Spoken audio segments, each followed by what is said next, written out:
Hey guys, this is Eric Carlin, one of the co-founders of Ivy Experience, and today I'm talking with my teammate Tara Tarini here about the Kelley Prospect Inventory, KPI for short, completely new type of admissions evaluation, and we're getting a lot of questions about what this means, right? So in past years, just for some quick history, Indiana Kelley, which is one of the top undergraduate business programs in the country, had a direct admissions policy where if you had a certain GPA and SAT and ACT score, you were directly admitted into Kelley with no essays.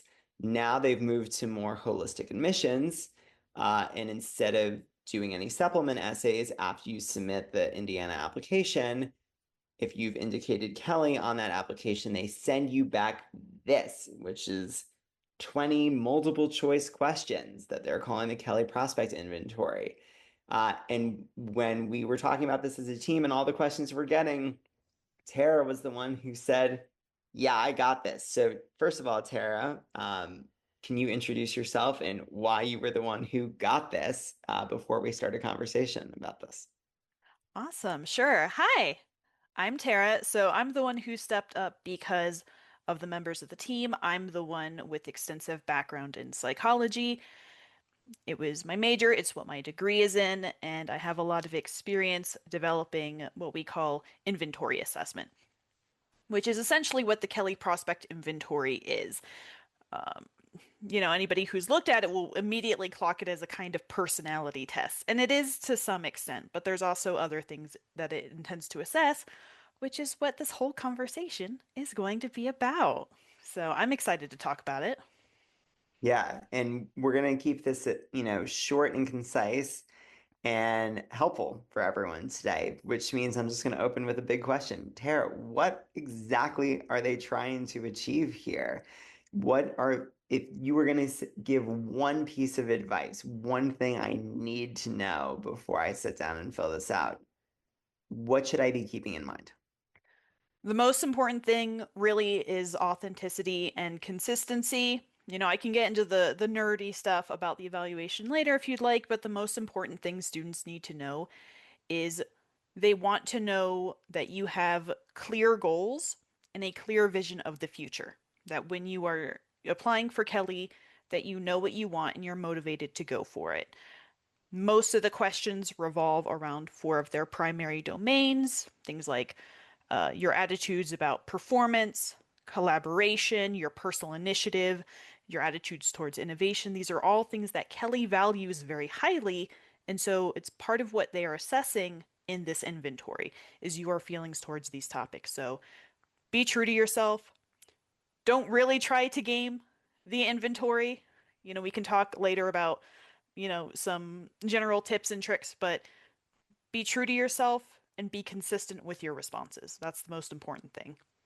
So authenticity, I think we all kind of know what that means, right? Be truthful, be real. Hmm. But that idea of consistency, and I know we were talking about this internally the other day, I think that word is fairly striking. What do you mean by consistency, and how should I be mindful of that when I'm answering these questions? What would be an example of an inconsistency that could pose as potentially problematic when this is being evaluated? So, when I mean consistency, I'm referring to the fact that these answers typically are assessing what you want, your motivations, your future goals, what have you. And so there are several questions sprinkled throughout designed to assess this. I'll give you an example. Let's say there's a question that asks you something like, "Oh, what's a goal that you have for your future?" Right? And for that question, you might put down a response like, "Oh, I want to work at a startup," because there are questions like this on the inventory. And then later, you get a very similar question asking you approximately the same thing, but for that response, you say something like, "Oh, I want to work for a Fortune 500 company." Well, now your responses are no longer consistent, right? That can be a red flag in their system that can indicate to them that either you weren't really paying attention when you answered the responses, which of course is not a good look, or you are being deceitful, right? Either way, these two questions, which approximately ask the same thing, your responses for them don't match. So, for the sake of consistency, make sure that you're really paying attention to what the question is asking of you. And if you realize, oh, they've kind of asked me a similar question already, make sure that whatever you put in response to that second question is consistent with what you put for the first one. It reminds me of something we talk a lot about when we're working with students on essays, Tara, right? That idea of admissions officers want to see a student who makes sense. If they're looking at the Hmm. application, they can't quite figure out what wakes you up in the morning, what drives you, what moves you. That's when Hmm. they start scratching their head and they go, I'm having trouble connecting with this student, with this applicant. So hearing you say that really resonates. Um, with that in mind, it's almost like there's no such thing as a wrong answer unless you create your own wrong answers through inconsistency. Although, as I say that, I'm going to ask the question that we've probably gotten more than anything. Tara, you've broken this down pretty thoroughly. Are there any truly wrong answers on the KPI? I would say yes. And there's only a very small handful. The majority of these really are just assessing where you land in relation to the four primary domains that they're assessing that I mentioned earlier. But there are certain things that these answers stand out because they're very different from a lot of the other answers. For example, section 3, which pro tip is a very important section when you're filling it out. Please be very mindful of your responses for section 3. Section 3 has two questions that are designed to probe a student's motivation for studying business. Kelley is very upfront with the fact that their goal is to develop future business leaders who constantly seek their own growth, but also look to make substantial impacts on their communities. And this is represented throughout the inventory. These two questions in Section 3 in particular stand out because they feature responses that center on a student's desire for money. This does not come up anywhere else on the application. Okay. All of the other answer choices for these questions adhere to things that Kelley values, like having an impact, pursuing personal growth, right? These two responses, I would say, are incorrect answers because they are so starkly different from everything else on the inventory. It's also important to note that there is not just one question like this, but two. To get nerdy here for a second, this is something that in assessment we call response validity, right? To put it simply, they have a question that matters a lot to them. They care about your answer to this question. You answer it. How can they know if the answer you put for that question is authentic? Well, they do that by asking you a second question that is similar to see if your response between the two questions is consistent. Okay? The response of one question validates or invalidates the response of the other question. So anytime you feel that you are being asked multiple times about a topic or a subject, your motivation, your goals, whatever it is on this inventory, that means that they care a lot about it. So the fact that there are two questions that each have this essentially trap answer of, oh, I'm studying business because I personally want to make a lot of money,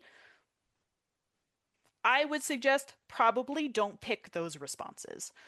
But outside of those, there are very, very few answers that are genuinely quote unquote wrong. Most of it is just where do you personally land regarding these values that Kelley has. Again, that consistency is key, is coming Hmm. up, which Yeah. is striking and I think so significant to hear. And I hope every student hears you loud and clear. With that said, Tara, I need to ask, are there any other absolute no-no answers on here that you feel this recording would be incomplete without highlighting in some way? Yes. Yes. So beyond the two questions in section 3 that I just highlighted, there is a question in section 1 That again, you'll know something is a wrong answer because it stands out so starkly compared to the other responses. In the first section, you are provided a hypothetical, right? About, what happens if a team member isn't doing their part. I'm paraphrasing the question, right? All of the responses are really good, except for one answer that is essentially boils down to it's not my job. I'm going to leave it up to somebody else. Don't pick that response.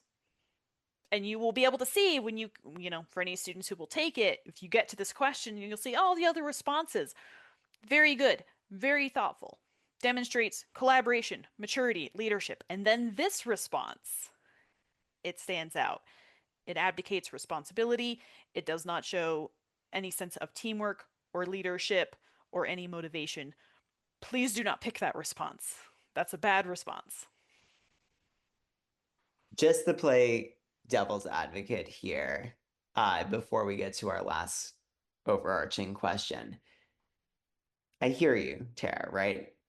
But if I'm a student and I say, look, I'm being authentic and I get that Kelley loves leaders, but how can everyone be a leader, right? If you have a school full of leaders, maybe they need a follower, right? Is there any argument for that? Or what's your response to a student who says, look, I think that's my genuine answer. Why are you telling me not to put that? It could come down to if that's genuinely how you feel, then perhaps Kelley is not the right fit for you because Kelley is very vocal about wanting every single one of their students to be future leaders. The other caveat that I want to point out, I paraphrased the answer to this question. The response in particular, the way it is phrased, indicates no participation on the response of the student. It could be something a matter of like, oh, I recognize that it's the team leader's responsibility to handle it, so maybe I will notify the team leader.